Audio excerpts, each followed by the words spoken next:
Hello and welcome to another episode of Walk and Wanders. Today's video is another episode of Danecroft Diaries. Just wandering down to see my neighbours Steve and Judith, and they're involved in winter woodland management. So let's go and have a look what they're up to.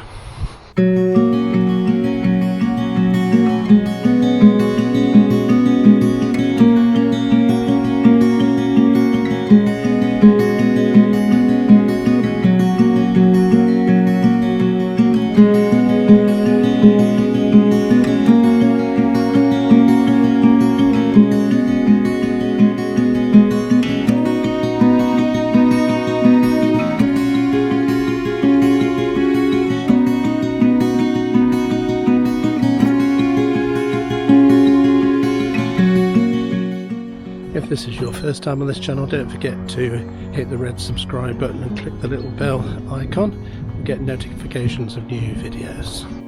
Stowmarket's been the home of basket making since the 1300s. If we look on an old map at this junction here of Finbar Road and Danecroft Avenue, we can see that there was a basket works, and there's many people who live in Stowmarket today who grew up here who remember the old basket works. You can also see that the basket works wasn't very far from Danecroft Cottage, where we're going today, just a short walk away. And this river valley here along the River Rat, as well as the River Gipping, was home to many osier beds back in the day. What is an osier, I hear you cry?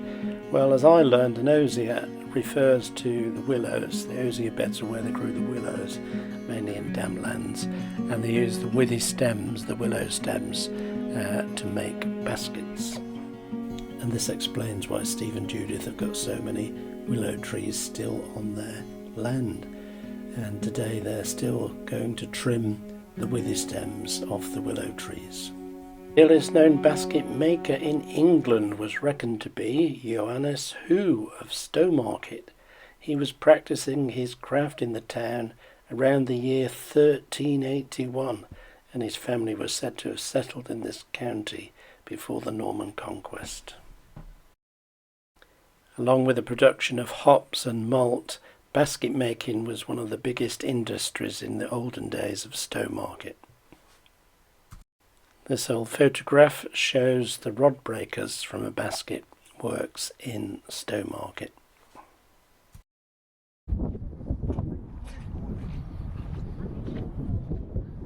Yeah, I've gone for it twice. These are alders, which was just which we pollarded several years ago, and as you can see, they've grown up quite big now.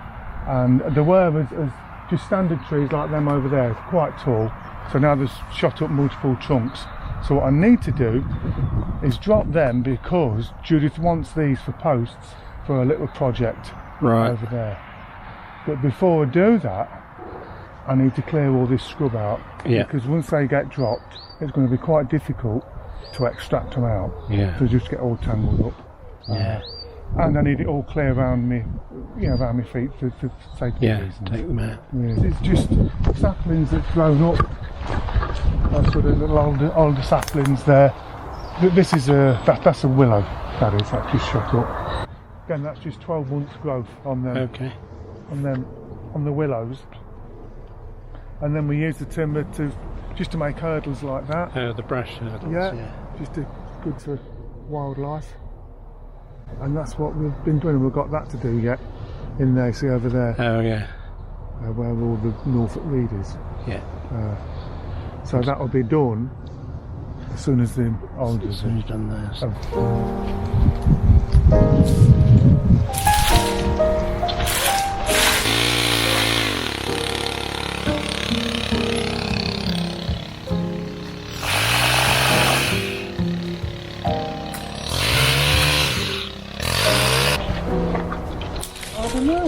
Must be.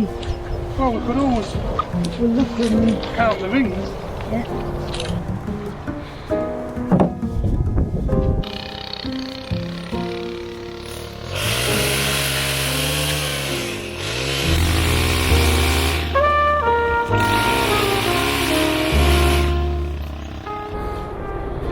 Right, I've deliberately cut them that high so you can see where they are. If you cut them right to the ground, then you're tripping over them. Ah, right, okay, good plan.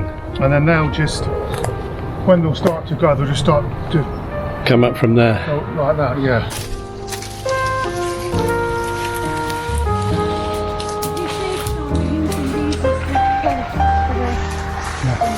You can tell them again, because it's all not video.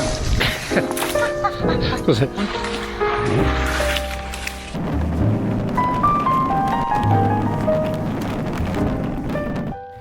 Recently, Judith asked Steve's dad, Ken Thompson, who's aged 93, his thoughts on nature and gardening. I'll ask you a question. Yeah. So, Daddy Cool, what is your best advice about Mother Nature? How do you see it? Mother Nature, first of all, is the boss. Right. Now, if you'll use your loaf about it, and always remember, as we say, that Mother Nature is the gaffer. Uh-huh. So play along with what Mother Nature says. Don't try and go against Mother Nature, because you'll be flogging the dead horse. I like that. I'm going to remember that and use that. How's And that? what do you like about being out here? Being out there, fresh air, Yeah. you can't beat. Does that help you sort of, Definitely help. just helps your mood? Helps your Definitely.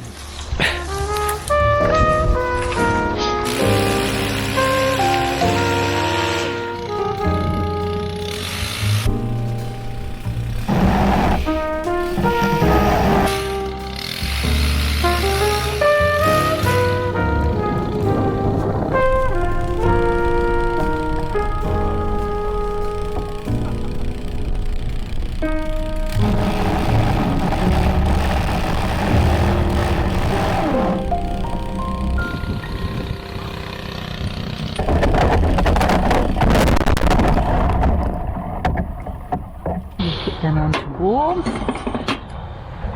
and decorated with leaves.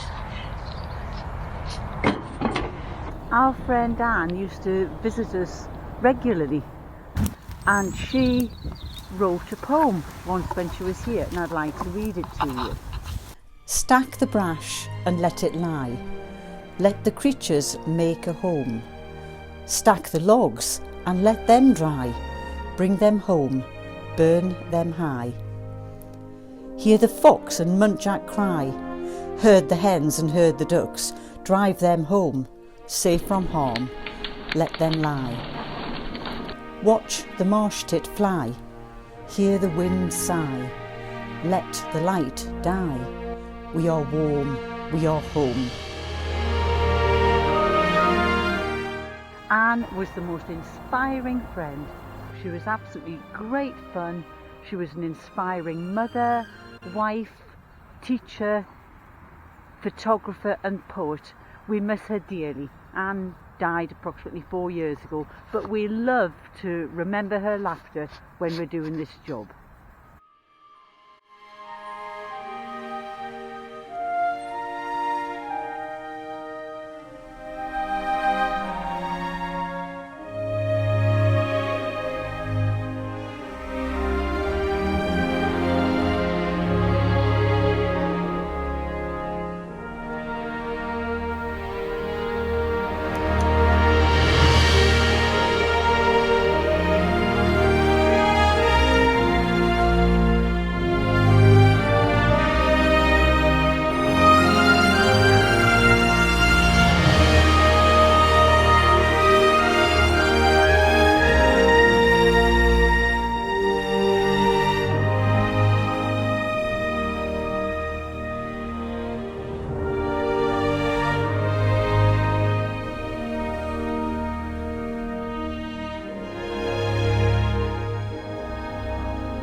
Thanks for watching today. If you enjoyed this video, please don't forget to give us a thumbs up and hit the like button on YouTube, and I'll see you in the next video.